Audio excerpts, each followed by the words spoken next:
Hey guys, welcome to another episode of I've Always Been This Way. Drinking wine, as you can see, of course, as I do most days. Not every day. I mean, sometimes I'm sick and then I don't drink. But what was I going to talk about today? Oh, wine. As per usual. Talking about wine. So, I didn't always love wine. I mean, in college, that was not the thing you drank in the 80s and 90s, wine. Unless it was like Franzia, the box wine. And that's a whole other funny story. I am going to bring that story up, by the way. So, my first kind of funny experience with wine is, what year would that have been? Maybe 1988? Or 1987 or whatever. So Michael's my husband, and I were dating other people. And Michael decided he's going to be cool, and the four of us are going to go to the lakefront in New Orleans and drink some Franzia wine. Franzia, I think they still make it. It's box wine. It's very classy for all of those who have not experienced it. It is definitely an experience and you should try it, but that whole night was hilarious. Michael was trying to be like super sophisticated and I just thought he was ridiculous, but maybe that was my destiny saying like, this goofy guy is going to be the most wonderful husband someday, but he's got to be goofy right now and deal with all his crazy bullshit. But anyway, so we had that date, and that was hilarious because he was trying to be all cool and smooth and everything, which he wasn't.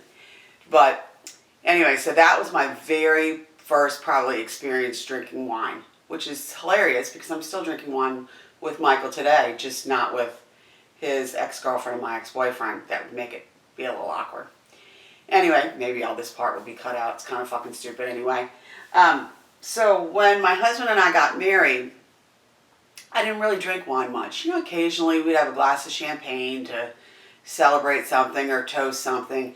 I just wasn't like a huge drinker. I wasn't a huge drinker in high school. In fact, I never ever got drunk in high school, which a lot of people are like, oh, come on, that's total bullshit. You grew up in New Orleans. You had to have gotten drunk in high school, but I didn't. I never did. I was usually the designated driver, and so I was not a big drinker at all. College, that changed a little bit.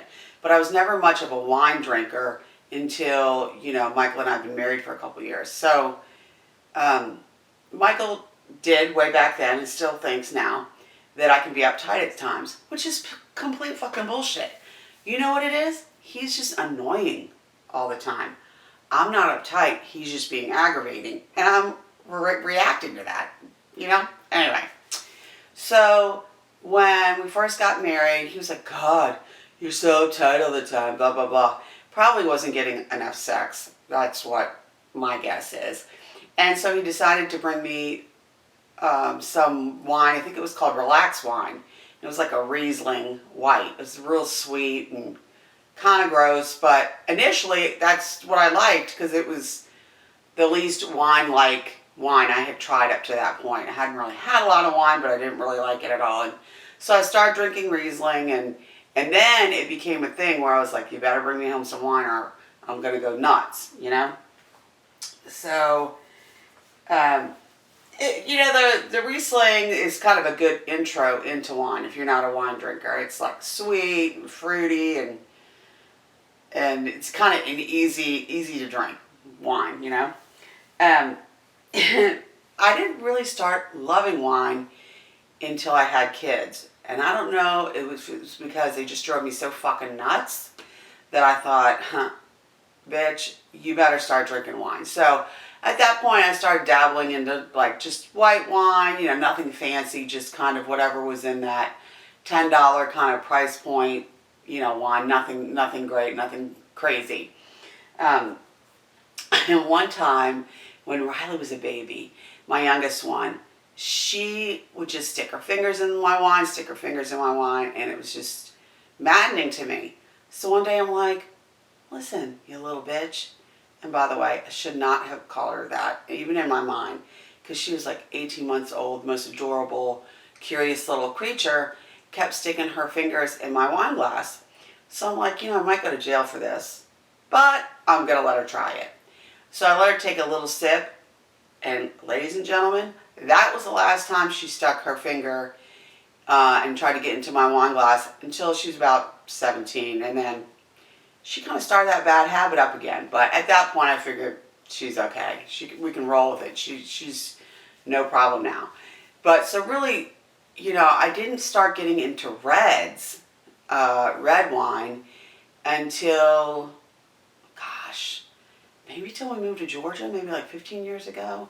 And I'm not a connoisseur at all. I just like the shit. I mean, wine is good. Wine equals nice Christine. And that's what everybody wants. You want to keep me calm and relaxed and nice and pacified.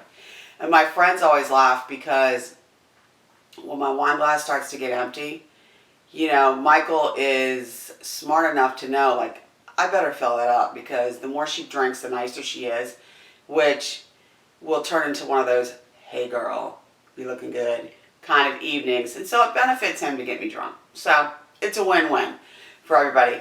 But I started liking, reds, about 10, 15 years ago. And then, in between that time, we had been to Napa a couple times.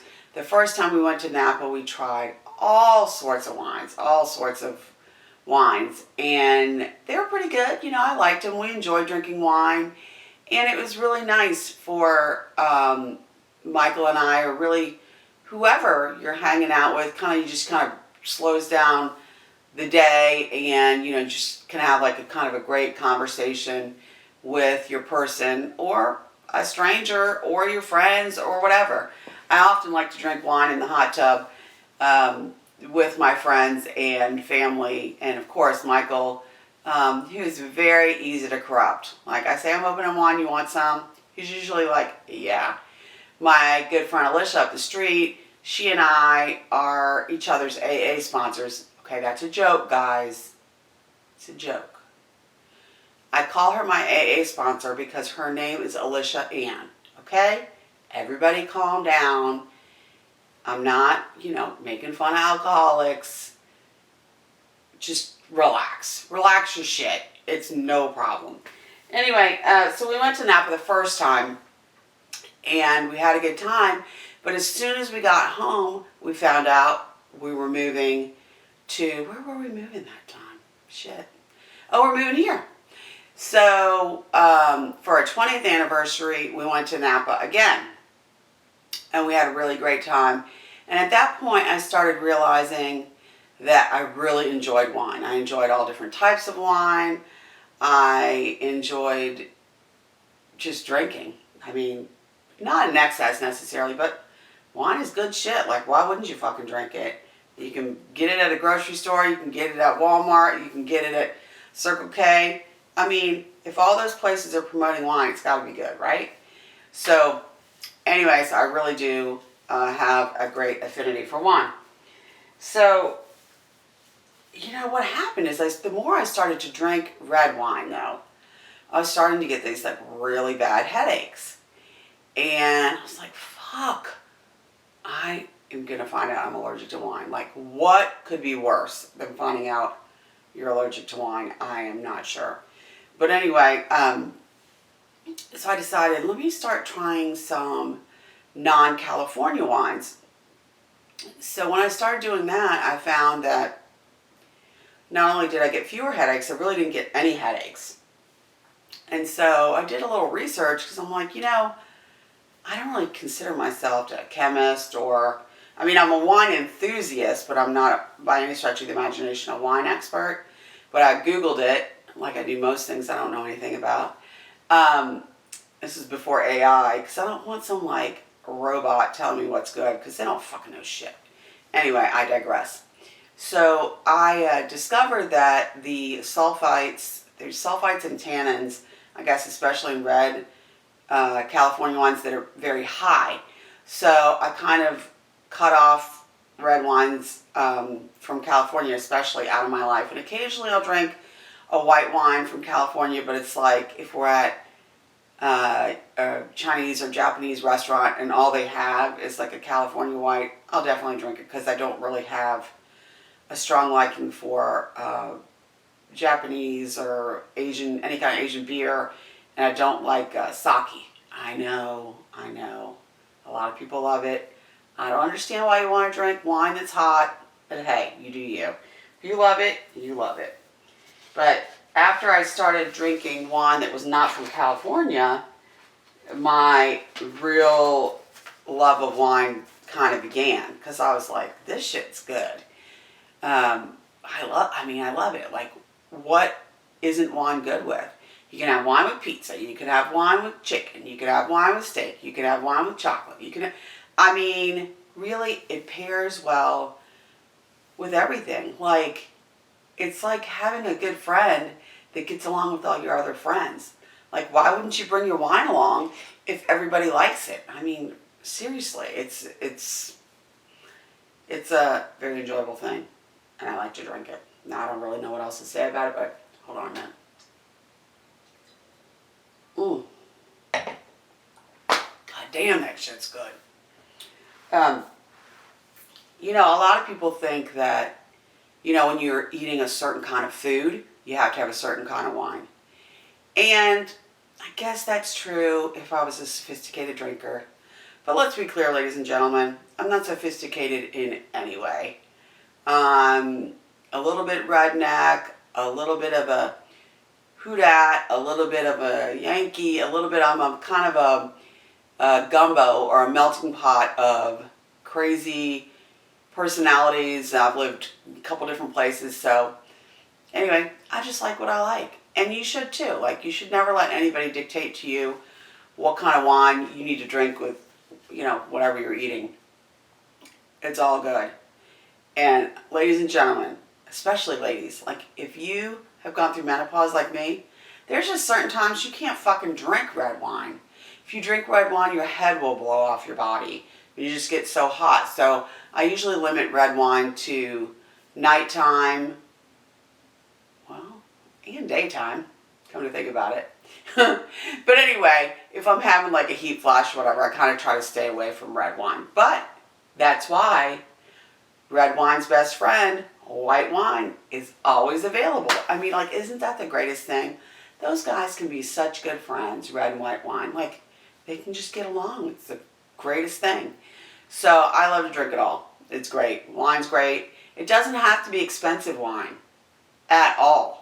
Like, I'm no wine expert, but I know that you can get a great bottle of wine for under $20 from any wine store. So if you're dumb about wine like I am, I wouldn't say dumb. What's a good word? I could be more educated in wine varieties and everything and all that. But I just go to the wine store and I'll ask them, like, what's a good wine for $15? Or what's a good wine for $20? And there's certain wine stores that will remain nameless, but we all know that big wine store we love to go when you can buy a shit ton of wine for not a lot of money. That place, they have a great website, and you go on there and you say you want to spend $20 and you want red from Italy and blah, blah, blah. And so I've come up with a house red wine that I really like. Well, I call it our house red wine. And a house white wine that I like. The red that I really love is from Italy. The white I really love is from France. And just go online, do a little research, but don't spend a lot of money. It doesn't impress anybody. In fact, sometimes you look like a fucking moron if you show up with an expensive bottle of wine. It's not that good.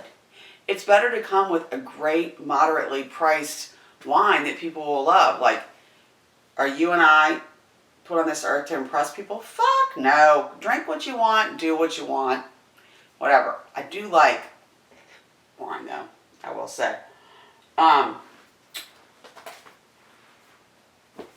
Okay, so I had this funny experience recently. Well, I don't know if it's funny, but my husband and I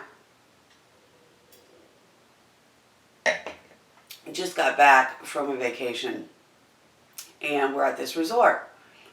And these guys try to pretend like they're sommeliers, and I think it's 100% bullshit. Because they hand me this wine list with a bunch of wines, names that I recognize, and they're like exorbitantly priced, like 4 times, 5 times what they cost in the wine store. And I'm like, listen, you dumb fuckers. Don't hand me that dumb wine list with wines that I know are $20 and they're like $100. Like, there's this one red Meiomi that I used to drink, Pinot Noir, that I really liked. I still like it, but it kind of gives me a little bit of a headache, so I don't drink it a lot. And it's like $20, $25 in the store. But at this resort, it's like $100. So, guys, do not go to a resort or a restaurant and, pick a wine that's like super expensive, because I can tell you for sure that you can go to a wine store and get it for like a quarter of the price. So just go to a place, pick a moderately priced bottle of wine and enjoy it. And if you don't like it, well, too fucking bad. Just drink the shit anyway. You'll get used to it. I usually like pretty much any wine. Like, by the time you get to the bottom of the bottle, you pretty much like it. It's pretty good. So, like I said, wine with anything. Like, I fucking love wine so much. Really with anything. Like, you can have wine. Okay, let's call it a dessert wine just for a minute. You can have red wine or white wine with M&Ms, cashew, anything. It's all fucking fabulous. But I don't think wine, well, fuck. It's got a place everywhere. It's good with everything. I love this shit so much. Funny, the first time we went to Italy, talking about wine, I digress, as I always do, kind of with my ADD personality. Yes, Michael, I have ADD. It's undiagnosed, blah, blah, blah. I need to learn how to pay attention. But that's what it means when you have ADD, that you can't pay attention. Whatever. Just shut the fuck up. Don't lecture me while you're listening to this podcast, because you're being annoying. Just let me be. So we went to Italy, and I was like, do I love Italy, or do I just love wine and food? The answer is both. Italy's fabulous because they have great wine and great food. And so we're in Italy, and of course, we're stumbling around Venice, Michael and I, and thank God you can't drive there. We didn't have cars anytime, really. We went to Italy except once, and that's another story. But, you can get a great bottle of wine for like $12, and so you're pretty much drinking all day and having a great time.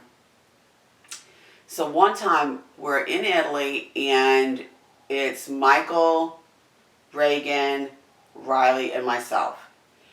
And we go to this winery. We went on a wine tour. We went to several wineries.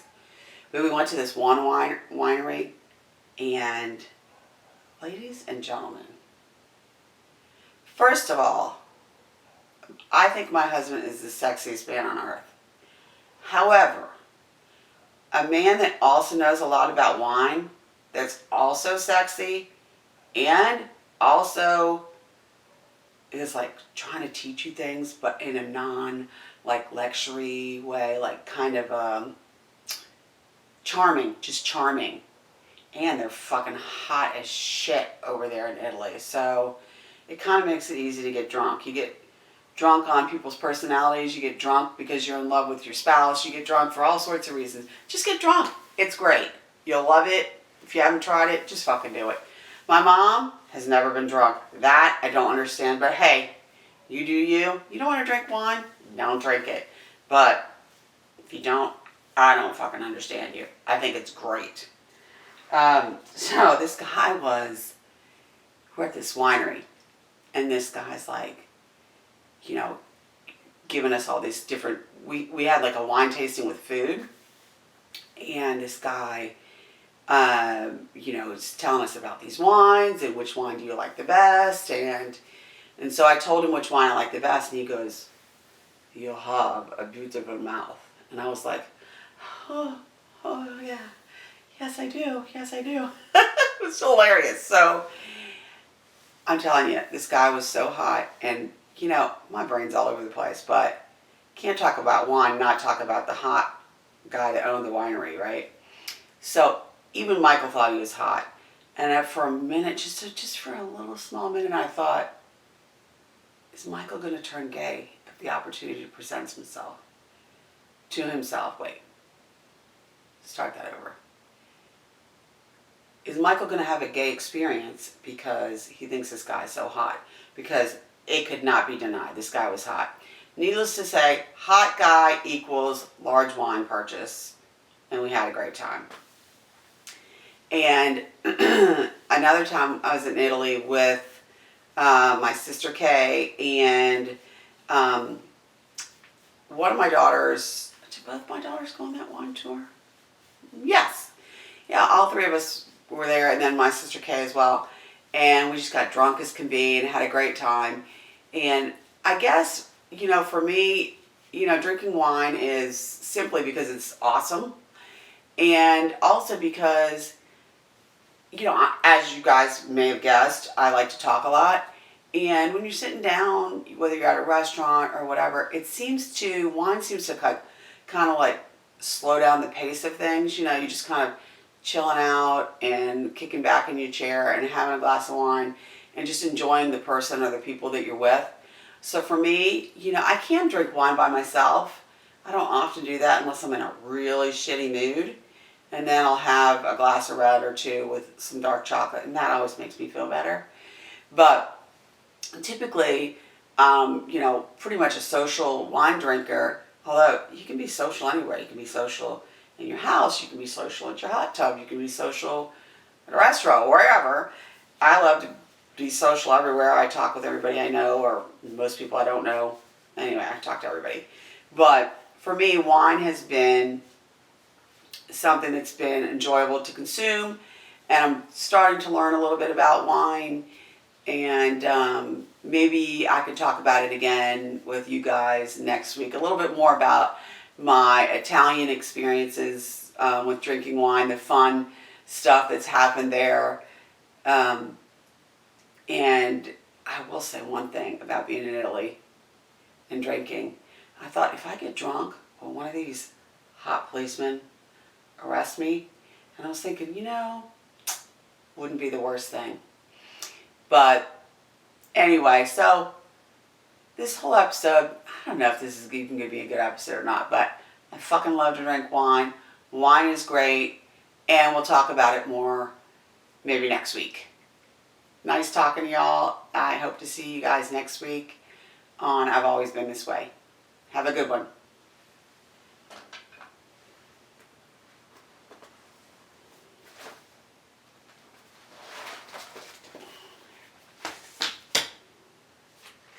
Ooh, and, by the way, during the day, drink tea from McDonald's is the best.